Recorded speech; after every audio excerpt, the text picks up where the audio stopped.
السلام علیکم ورحمۃ اللہ وبرکاتہ۔ الحمدللہ رب العالمین والصلاة والسلام علی رسولہ الکریم، اما بعد۔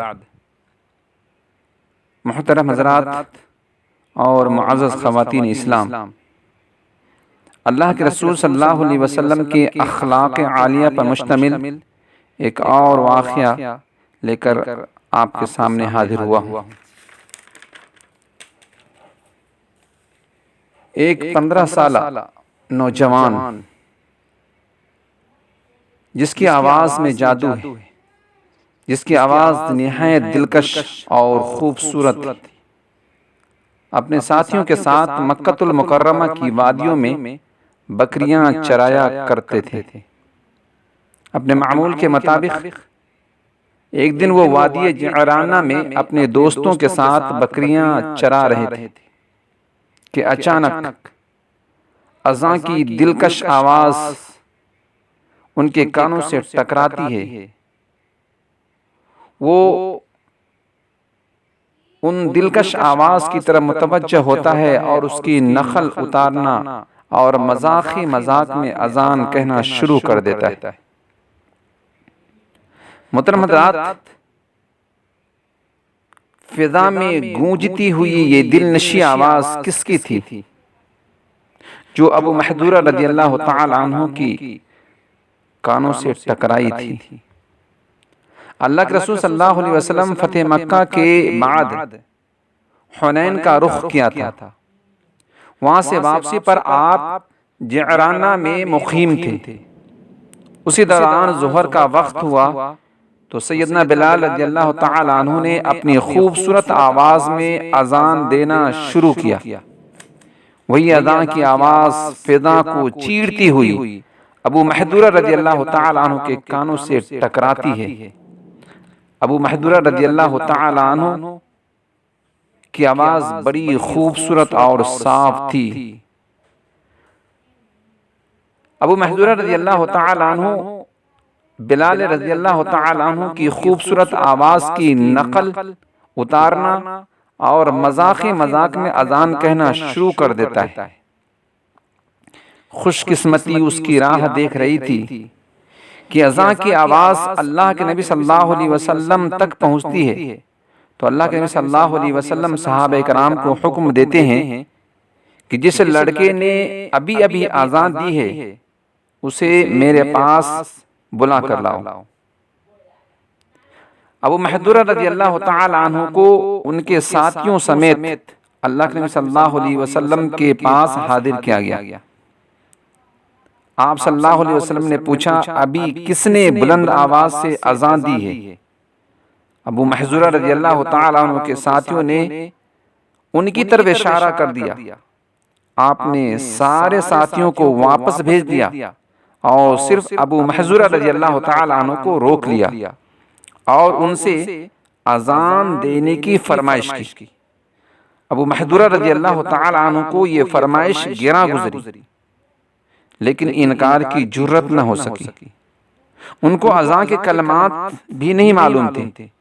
اللہ کے نبی صلی اللہ علیہ وسلم انہیں اذان کے کلمات سکھلاتے ہیں، بتلاتے ہیں اور پھر اللہ کے نبی صلی اللہ علیہ وسلم کے سکھلائے اور بتلائے ہوئے طریقے پر اذان دہرا دیتے ہیں ابو محذورہ رضی اللہ تعالیٰ عنہ۔ اس مرتبہ اذان دینے میں زبان کے ساتھ ساتھ دل بھی پکار اٹھا، اشہد ان لا الہ الا اللہ و اشہد ان محمد رسول اللہ۔ محترم حضرات، ابو محذورہ رضی اللہ تعالیٰ عنہ کو یہ ڈر اور خوف لاحق تھا کہ کہیں میرے قتل کا حکم جاری نہ ہو جائے، کیونکہ اس نے مذاقی میں بلال رضی اللہ تعالی عنہ کی نخل اتاری تھی، مگر رحیم و شفیق اور اعلیٰ اخلاق و صفات والے نبی رحمت محمد صلی اللہ علیہ وسلم نے ابو محذورہ رضی اللہ تعالی عنہ کی طرف اپنا مبارک ہاتھ کو بڑھاتے ہوئے اس کا عمامہ اتارتے ہیں اور سر و پیشانی سے لے کر ناف تک اپنا دست مبارک پھیر کر برکت کی دعا دیتے ہیں، اللہم بارک فی وہدیہ الی الاسلام، اے اللہ اسے برکت عطا فرما اور اسے اسلام کی ہدایت نصیب فرما۔ آپ صلی اللہ علیہ وسلم کے اخلاق و محبت اور دعا سے اتنا متاثر ہوا کہ اسی وقت مشرف اسلام ہو گئے۔ اشہد ان لا الہ الا اللہ وانک محمد رسول اللہ۔ وہ چند لمحات میں کفر و شرک کے اندھیروں سے نکل کر اسلام کے نورانی راستے کا راہی بن گیا۔ ابھی کچھ دن قبل ہی مکہ المکرمہ فتح ہوا تھا۔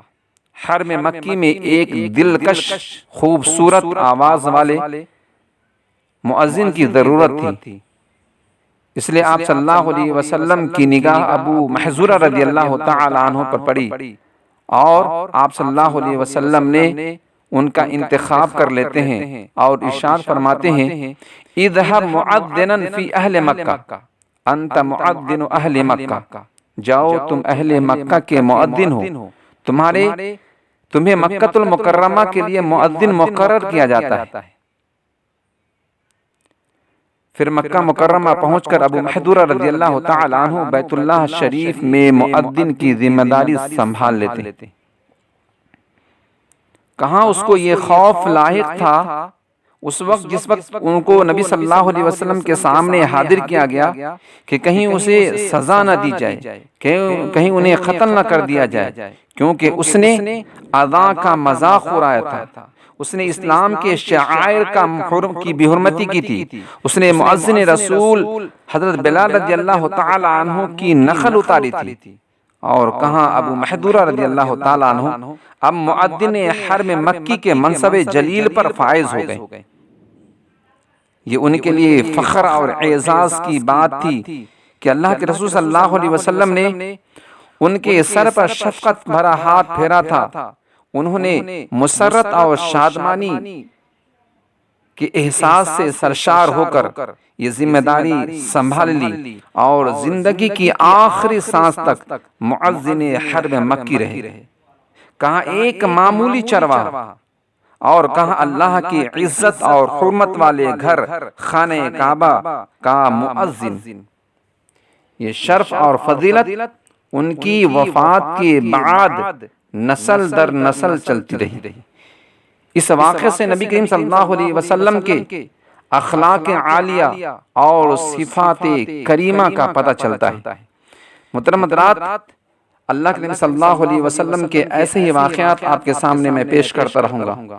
فی الوقت اللہ تبارک و تعالیٰ سے دعا کرتا ہوں کہ اللہ تبارک و تعالیٰ ہمیں، آپ کو اور ساری انسانیت کو اللہ کے نبی صلی اللہ علیہ وسلم کی اخلاق کی روشنی میں اپنے اخلاق کو مزین کرنے اور کردار کو سنوارنے کی توفیق عطا فرمائے۔